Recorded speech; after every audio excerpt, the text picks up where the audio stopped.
ওগো, এই ঝড় বৃষ্টির রাতে এই ছোট্ট মেয়েটাকে নিয়ে কোথায় যাব বলো তো? আমার যে বড্ড ভয় লাগছে। আমি কি করব বলো? আশেপাশে কোনো বাড়িঘর নেই যে তাদের বাড়িতে গিয়ে একটু আশ্রয় নিতে পারবো। এই ঝড় বৃষ্টিতে খোলা আকাশের নিচে থাকা ঠিক হবে না। নদীর অবস্থাও তো তেমন ভালো নয়, যে কোনো সময় নদী ভেঙে ঘরবাড়ি নদীতে তলিয়ে যেতে পারে। আমাদের এখান থেকে যে বেরোতে হবে। কিন্তু এখান থেকে বেরিয়ে কোথায় যাব আমরা? সেটা পরে দেখা যাবে, এখন ঘরে থাকা ঠিক হবে না। ওই দেখো, ঘরটা কেমন নড়ছে। তাড়াতাড়ি বের হও ঘর থেকে।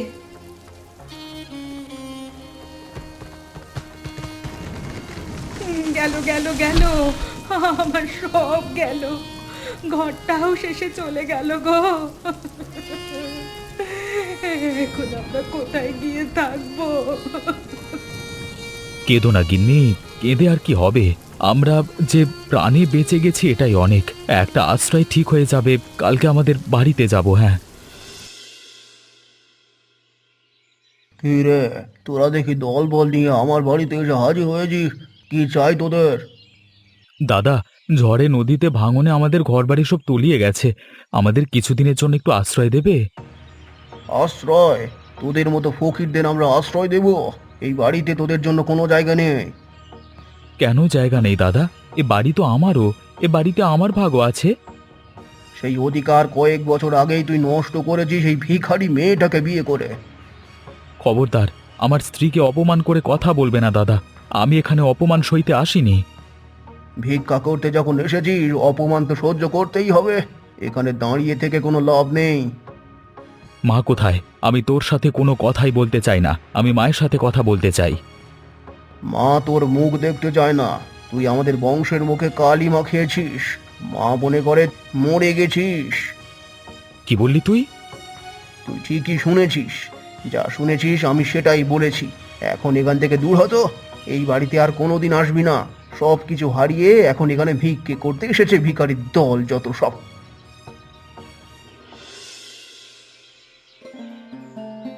কোনো লাভ হলো না গিন্নি, আমি কিছুই করতে পারলাম না। আমি তোমাদেরকে নিয়ে এখন কোথায় যাব? তুমি আমাকে বিয়ে করে আসলেই ভুল করেছিলে। এটা তুমি কি বলছো? আমার মনে হচ্ছে আমাকে বিয়ে করে তুমি ভুল করেছো। নিজের পরিবার, আশ্রয় সব হারিয়েছো। ছি ছি ছি ছি, এসব কথা কেন বলছো? আমি তোমাকে ভালোবেসে বিয়ে করেছি, তাতে সমস্ত কিছু ছেড়ে দিলেও আমার কোনো আফসোস নেই। তাহলে তোমার সাথে দুঃখে থাকার পরেও আমার কেন আফসোস হবে? তুমি চিন্তা করো না, সব ঠিক করে দেব আমি। কিন্তু কিভাবে ঠিক করবে? আমাদের হাতে যে আর কোনো উপায় নেই। এখনো উপায় আছে। এই যে মরিচ ক্ষেত দেখতে পাচ্ছ, এটা তো তোমার জায়গা।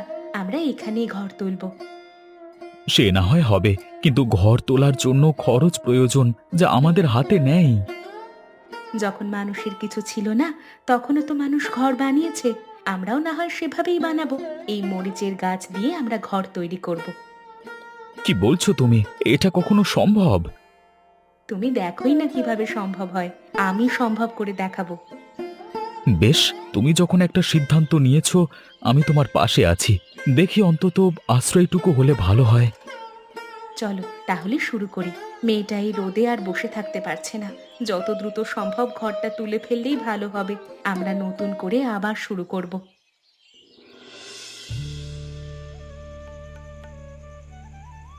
মা, এই ঘরটা তো খুব সুন্দর।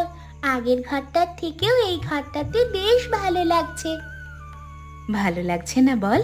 আমি বলেছিলাম তো ভালো লাগবে, দেখলি তো। সত্যি মা, তোমার না খুব বুদ্ধি। আগের ঘরে আলো বাতাস কেমন লাগতো না, কেমন যেন দম বন্ধ লাগতো। আর এখন চারিদিক থেকে আলো আর বাতাস আসছে।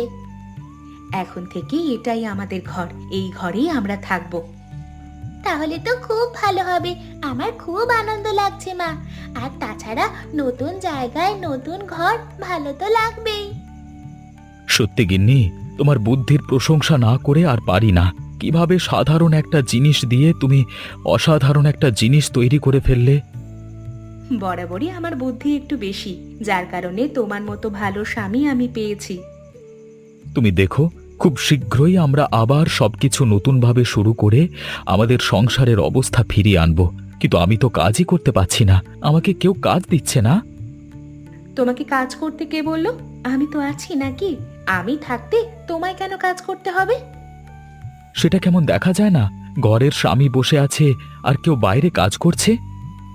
ও সমাজের নিয়ম তুমি বদলে দাও তো। সব সময় স্বামীরাই কেন কাজ করবে? মেয়েরাও কাজ করতে পারে। আপনি জানেন না, আপনার ছোট ছেলে ওই ভিখিরি মেয়েটাকে নিয়ে আমাদের বাড়িতে এসেছিল আজকে সম্পত্তির ভাগ চাইতে। কি বলছো তুমি? আমি ঠিকই বলছি। আপনি তো বাড়িতে ছিলেন না, তাই আপনি জানেন না। এত বছরে ওরা আমাদের বাড়িতে সম্পত্তির ভাগ চাইতে আসেনি, আর আজকে কেন আসলো? আমি তো ওদের ত্যায্য পুত্র করে দিয়েছি। শুনলাম নদী ভাঙনে ওরা সব হারিয়েছে, এই কারণেই এসে চোটপাট শুরু করে দিয়েছিল। আপনার বড় ছেলেকে যা খুশি তাই বলেছে। এত বড় সাহস! আমার বাড়িতে এসে সম্পত্তির ভাগ চাইছে, আবার আমার বড় ছেলেকে অপমান করেছে। সব দোষ ওই ভিখারি মেয়েটার। ও তো পাশে বসে সব শিখিয়ে দিচ্ছিল আপনার ছোট ছেলেকে। আর আপনার ছোট ছেলে ওই ভিখারি মেয়েটার কথায় আপনার বড় ছেলেকে অপমান করেছে। এই কারণেই তো ওকে আমি ত্যায্য পুত্র করেছি। ভিখারি মেয়েরা সামাজিকতা বোঝে নাকি? এটাই তো ওই ভিখারি মেয়েটার চাল ছিল, আপনার ছেলেকে হাত করে আপনাদের সম্পত্তি হাতিয়ে নেবে। আমি বেঁচে থাকতে সেটা কোনোদিন আমি হতে দেবই না। আমার এত কষ্টে অর্জিত ধন সম্পদ ওই ভিখারি মেয়েটার হাতে চলে যেতে দেব না আমি। আমিও তো এটাই চাই, আপনার যত ধন সম্পদ রয়েছে সব কিছুর মালিক হব আমি। আর তো শুধুমাত্র কটা দিনের অপেক্ষা। পরদিন সকালে সরোজিনী দেবী বিক্রমের খোঁজ করতে করতে সেই মরিচ ক্ষেতের বাড়িতে গিয়ে উপস্থিত হয়। এ কি মা, তুমি এখানে? আমাদের খোঁজ পেলে কিভাবে তুমি? না পাওয়ার কি আছে? ঘর বাড়ি হারিয়ে এই জায়গাটুকুতেই তো আসবি, তা তো আমি জানি। তুমি দাঁড়িয়ে আছো কেন? বসো বসো। রাধিকা, দেখে যাও, মা এসেছে। মায়ের বসার ব্যবস্থা করো। গরিবের বাড়িতে এসেছো, এর থেকে ভালো বসবার জায়গা আমি আর তোমাকে দিতে পারলাম না। এই গরিবী জীবনযাপন তোর নিজের কারণেই হয়েছে। তুই নিজে বেছে নিয়েছিস। আমার কথা শুনলে তোকে এই গরিবের জীবনযাপন বয়ে বেড়াতে হতো না। কি আর করবো মা, তোমরাও তো আমাদেরকে মেনে নিলেই পারতে। তাহলেও তো এই গরিবের জীবনযাপন আমাদের বয়ে বেড়াতে হতো না। এই ভিখারি মেয়েটাকে মেনে নেওয়ার প্রশ্নই আসে না। তাহলে আর কি করবার? এসব কথা বাদ দাও, তুমি বসো। বলো, কিসের জন্য এখানে এসেছো? তোর এই কষ্ট আমার আর সহ্য হয় না বাপ। তুই আমার সাথে চল, তোকে আমি ভালো করে চিকিৎসা করাবো। শুধুমাত্র আমাকে নিয়ে যেতে এসেছো নাকি আমার পুরো পরিবারকে নিয়ে যেতে এসেছো? আমি তোকে আগেও বলেছি, এখনো বলছি, ওই ভিখারি মেয়েকে আমি মেনে নেব না। তাহলে তুমি আশা করলে কিভাবে যে আমি আমার স্ত্রী সন্তানকে ফেলে রেখে তোমার সাথে চলে যাব? তাহলে তুই যাবি না? তুই এভাবেই থাকবি? এই ভিখারি মেয়েটা তোকে বশ করেছে। আমি যাব না মা, তুমি চলে যাও। তোমাদের ওই বড়লোক ঘর আমার জন্য নয়। আমি আমার স্ত্রী সন্তান নিয়ে এখানেই ঠিক আছি। এই যে আমার কথা শুনলি না? তুই পস্তাবি, দেখে নিস। বিক্রমের নতুন ঘরের কথা শুনে সুমিত এবার নতুন ষড়যন্ত্র করার পরিকল্পনা করে। তারপর বলো সুমিত, তোমার কি অবস্থা? কতদিন পরে আমাদের বাড়িতে এলে? আমার অবস্থা তেমন ভালো নয়, তাই তো আপনার শরণাপন্ন হয়েছি। অবস্থা ভালো না থাকলে আমার কথা মনে পড়ে, তাই না? আচ্ছা বলো, কি বলতে এসেছো? আপনি তো জানেন আমার ভাইয়ের কথা। কয়েক বছর আগে এক গরিব ঘরের মেয়েকে বিয়ে করে ঘর ছেড়েছে। হ্যাঁ, সেই খবর তো আমি পেয়েছি। ওদের একটা জমি আছে, শুনলাম সেই জমির পাশ থেকে নাকি পাকা রাস্তা করার কথা হচ্ছে। ওই জমিটা যদি হাতিয়ে নেওয়া যায় তাহলে কিন্তু অনেক চড়া দামে বিক্রি করতে পারবো। কিন্তু কিভাবে নেব হাতিয়ে? তাছাড়া আমি যে তোমাকে কাজটা করে দেব তাতে আমার লাভ কি? কিভাবে হাতিয়ে নেবেন সেটা আপনার ব্যাপার, তবে এই কাজের জন্য কিন্তু আপনাকে লাভ দেওয়া হবে। এবার আপনি ভেবে দেখেন কাজটা করবেন কিনা। আমাকে লাভ যখন দেওয়া হবে তখন আবার আমি রাজি হব না কেন? অবশ্যই আমি রাজি হব। আমি তোমাকে কাজটা করে দেব। বেশ, তাহলে আজকালের মধ্যেই কাজটা করে দেন। শুনুন, এই জমিটা কিন্তু বেশ দামি। বেশি দামি হলে আমাকে তো বেশি লাভ দিতে হবে, দিতে পারবে তো? সে নিয়ে আপনি চিন্তা করবেন না, টাকা আমিও পেলাম, আপনিও পেলেন, আর মাঝখান থেকে আমার ভাইটা নিঃস্ব হলো, এটাই তো চাই আমি। ঠিক আছে, আজকালের মধ্যেই খবর পেয়ে যাবে। ঠিক আছে, আজ তাহলে আমি উঠি।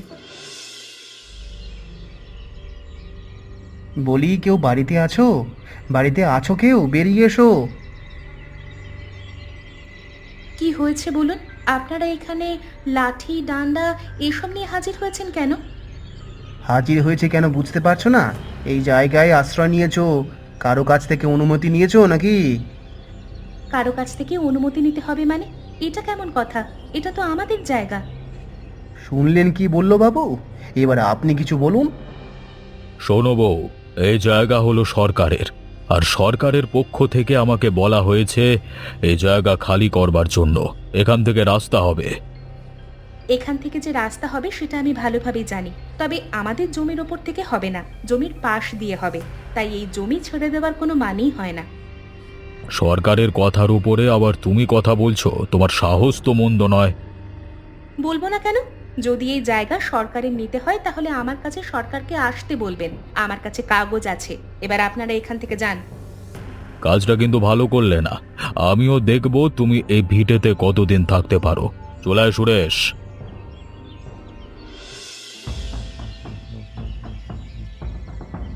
কি বললি তুই? ওই জায়গা তোকে ছেড়ে দিতে বলেছে? তাও আবার জমিদার? আমার জানা মতে সরকার জমিদারকে এ বিষয়ে কোনো নির্দেশ দেয়নি। তাহলে তাহলে আমাদের যে ছেড়ে দিতে বললো? নিশ্চয়ই এর পেছনে অন্য কোনো ষড়যন্ত্র আছে। তোদেরকে সাবধানে থাকতে হবে। এই ভিটে থেকে তোদেরকে যে কোনো উপায় বের করে দেওয়া হতে পারে। বললেই হলো নাকি? ওই জায়গা আমার স্বামীর। আমার শ্বশুর আমার স্বামীর নামে নিজে ওই জায়গা দিয়ে গেছেন। শোন, ওখান থেকে যখন রাস্তা হবে তখন কিন্তু ওই জায়গাটার দাম খুব বেশি। মনে রাখিস, ওই জায়গা কোনোভাবেই হাতছাড়া করবি না। কোনো প্রশ্নই আসে না। আমি কেন ওই জায়গা ছেড়ে দেব? এমনিতেও আমার যাওয়ার কোনো জায়গা নেই। আর যদি কোনো সমস্যা হয় আমি তো তোর পাশে আছি। ওই জায়গা নিয়ে যত লড়াই করা দরকার, দরকার হলে আমি করব। তোমাকে কিছুই করতে হবে না কাকা, আমি তো আছি। আগে আমি চেষ্টা করে দেখি, যদি কাজ না হয় তাহলে তোমাকে অবশ্যই ডাকবো।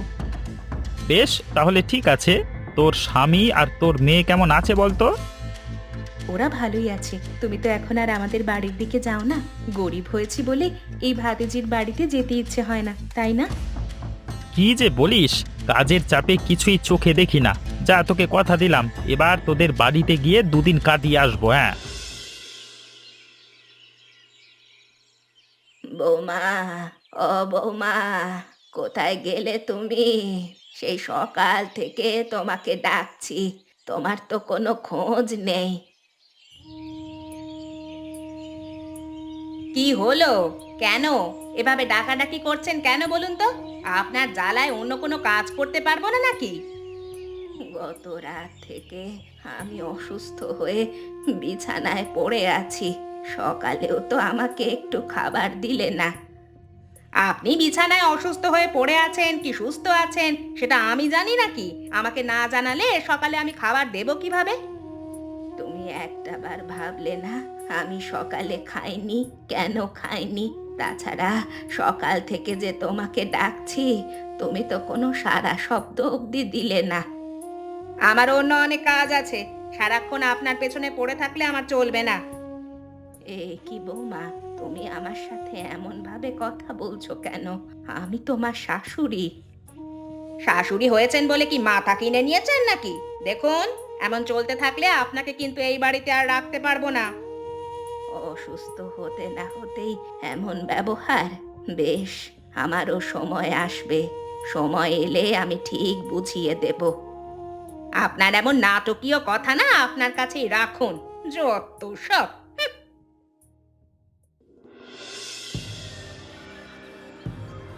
কি হলো? আপনি হাতে মশাল নিয়ে এভাবে দাঁড়িয়ে আছেন কেন?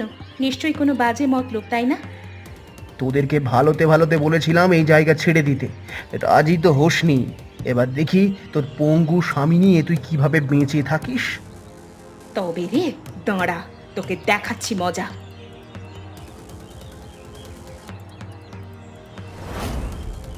ওরে বাবারে, মাগরে, মরে গেলাম গো, মরে গেলাম, কেউ আমাকে বাঁচাও। জল, জল কোথায়? আমার চোখ মুখ জ্বলে গেল, আমার চোখ মুখ জ্বলে গেল। মাগো, কি রে রাধিকা, কি হলো? এই লোকটা এখানে দাঁড়িয়ে এভাবে ছটফট করছে কেন? হ্যাঁ, কাকাবাবু, কাকাবাবু, ওকে ধরো। ও আমাদের ঘর বাড়ি জ্বালিয়ে দিতে এসেছিল। ও হলো ওই জমিদারের লোক। ধরো, যেন পালাতে না পারে। তো অবে রে, হ্যাঁ, আমার ভাতিজির ঘর পোড়াতে এসেছিস? আজ তো তোকে আমি মেরেই ফেলবো। আমাকে ছেড়ে দাও, আমি আর কোনোদিন খারাপ কাজ করবো না। আমাকে জল দাও। আমার চোখ মুখ জ্বলে গেল, আমার চোখ মুখ জ্বলে গেল, আমার খুব কষ্ট হচ্ছে। সামান্য মরিচের গুঁড়োতে চোখ মুখ জ্বলে গেল? হ্যাঁ, জল জ্যান্ত 3টে মানুষকে তোরা পুড়িয়ে মারতে এসেছিলিস, তখন মনে ছিল না তাদের কি কষ্ট হবে? খবরদার কাকাবাবু, ওকে কোনোভাবেই ছেড়ো না। ওকে ছেড়ে দিলে ও হয়তো আবার এমন কাজ করবে। দেখা যাবে রাতের আঁধারে এসে আমাদের পুড়িয়ে দিয়েছে। চিন্তা করিস না, ওকে দিয়েই ওই জমিদারকে শায়েস্তা করব আমি। ওকে ধরে বেঁধে রাখ, বিচার অবশ্যই হবে। তোমরা এটা কি করেছো? আমার লোককে শুধু শুধু ধরে এনে বিচার সবাই নিয়ে এসেছো। দেখুন, বিচারকের জায়গায় আপনি বসে আছেন বলে এই নয় যে আমরা সঠিক বিচার পাবো না। আমরা সঠিক বিচার চাই। কিসের সঠিক বিচার পাবে তোমরা, যেখানে আমার লোকজন কিছুই করেনি? কিছুই করেনি, তাই না? ও নিজের স্বীকারোক্তি দিয়েছে। আপনি ওকে পাঠিয়েছিলেন আমাদের ঘর বাড়ি পুড়িয়ে দিতে। আমার কাছে সাক্ষী আছে। সাক্ষী? দেখি, ডাকো তোমার সাক্ষীকে। কে দেখি সে কেমন সাক্ষী দেয়, ডাকো। কাকাবাবু, কাকাবাবু, তুমি কোথায়? এসে এই শয়তানদের বিরুদ্ধে একটু সাক্ষী দিয়ে যাও তো। আমি হলাম সেই সাক্ষী। আমি নিজের চোখে দেখেছি এবং নিজের হাতে ধরেছি ওকে। এরপরেও আপনার আর কোনো কথা থাকতে পারে না। দুজন নকল সাক্ষী বানিয়ে নিয়ে এলেই কি আমার লোকজনকে শাস্তি দেওয়া হয়ে যাবে? কখনো না। এটা কিন্তু ঠিক করছেন না আপনি। আপনি জমিদার হয়ে ক্ষমতার অপব্যবহার করছেন। আমার ক্ষমতা আছে তাই আমি অপব্যবহার করছি, এটা দোষের কিছু নয়। যাই হোক, তোমাদের এই জমি জমা নিয়ে আর ঝগড়া ঝামেলা করে কোনো লাভ নেই। আমি সরকারকে বলে দিয়েছি তোমরা এই জায়গা ছাড়বে না। যদি আগেই এই কথাটা আপনি সরকারকে জানিয়ে দিতেন তাহলে এত কিছু ঘটতো না। এবার অন্তত আমার লোককে ছেড়ে দাও। ঠিক আছে, আপনারা জমির দিক থেকে নজর যেহেতু সরিয়ে নিয়েছেন, আমরাও ওকে ছেড়ে দিতে রাজি আছি। তবে পরবর্তীতে এমন কোনো কাহিনী যদি আবারও ঘটে, আপনাদের ছেড়ে কিন্তু কথা বলবো না।